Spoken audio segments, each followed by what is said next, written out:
บ้านหน้าหนังเนื้อของน้ำน้ำนี่คือศิลปะการไล่รำศิลปะการแสดงนี่คือการรำกัน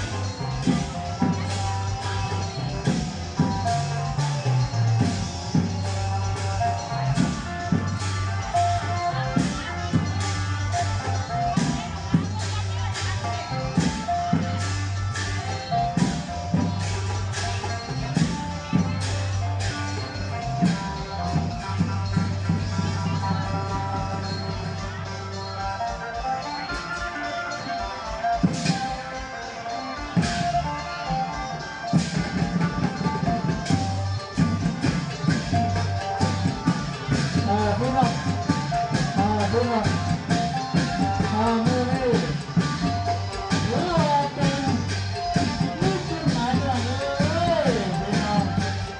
สนใจสนใจประชาชนสนใจประชาชนนี่เป็นสสคุณเจ้าคุณเจ้าที่ผมจะทำให้เป็นพี่น้อง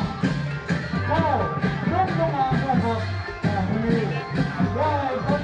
ได้ห้องทั้งหลายไม่ได้ไหนคนดูแลคนทำงานที่ต้องแล้วมันก็คือนี่คือไม่ใช่เรื่องนี้นอกจากจะเป็นเรื่องที่ไหนอ่ะผู้นี้ได้รับความอนุเคราะห์จากสสหัวใจของเราเป็นอย่างนี้ไม่ใช่ไหมสสคุณเจ้าสมบูรณ์มาที่คนกันมาตั้งใจจับที่กันมาแบบเรือที่กันมาโดยตั้งสสคุณเจ้าสมบูรณ์